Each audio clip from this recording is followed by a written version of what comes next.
You're about to see a potential disaster unfold. A pregnant woman with 3 children in her minivan driving directly into the Atlantic Ocean. With one of the kids literally leaning out of the window yelling, "Help us," bystanders leap into action with only seconds to prevent a worst-case scenario. And all the while, there was a camera rolling. ABC's Steve Osunsami is on the story. Imagine driving past a beach and seeing this. A car deliberately driving into the ocean. Are they saying help? Then suddenly you hear the screams of small children. If they're saying help, that's different. Believe your eyes, that's a child waving out the window.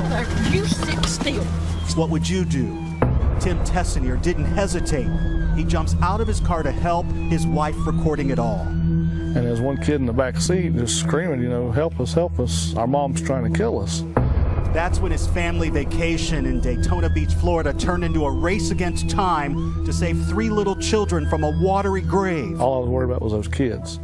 That's all I cared about. They was screaming and their outstretched arms, and I don't know, I just did what come natural, I think. 21-year-old Stacy Robinson was also there, pleading with the kid's 32-year-old mother, Ebony Wilkerson, to turn the car around. The son was snatching at the wheel, trying to get her to come back toward the shore.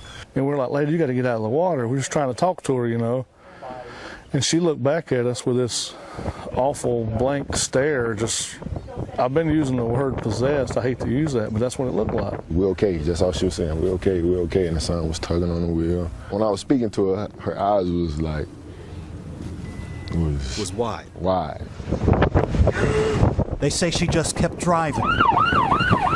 Stacy never lets go of the car. The surf is up to his chest. He reaches into the van to get the power windows down and his arms around 2 of the children, ages 9 and 10. I pulled the son out first and then the daughter, and I came walking out with both of them. I still don't believe it happened. I'm just glad I was there. People watching from the shore can't believe their eyes. The waves were just pounding into the water and down until it submerged. While a passing tourist captured it all on video. In the middle of the chaos, a shocking discovery. There was still another child, the youngest, a 3-year-old, still trapped in a car seat in the back. Lifeguards try to open the front door, but it looks like the mother is attempting to stop them. Watch again. There's a struggle, and then the mother just walks away.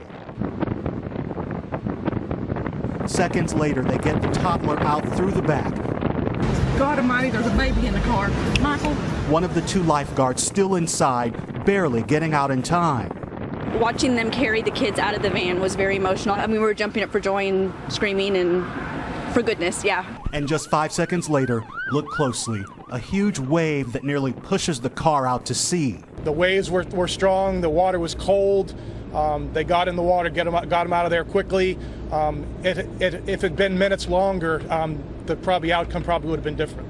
Late today, authorities reported Wilkerson is pregnant and that she actually had been in contact with police just hours before the incident. Her sister called 911 to warn them about Wilkerson's potential mental health issues.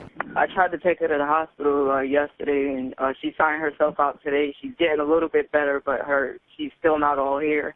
So she's trying to drive, and I'm trying to stop her. And she had her kids, so I took her keys.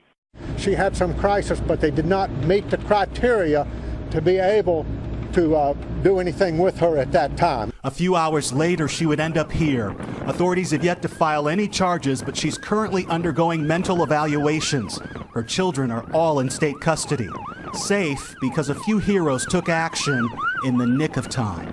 I hugged them. I said, "Y'all are going to be okay, I promise." That kid his arms was outstretched and crying, and the look, he was just begging for help. That's just something, I thought about that all the way. I went ahead and drove all the way home last night, and that's all I could think about. Steve Osunsami, ABC News, Daytona Beach.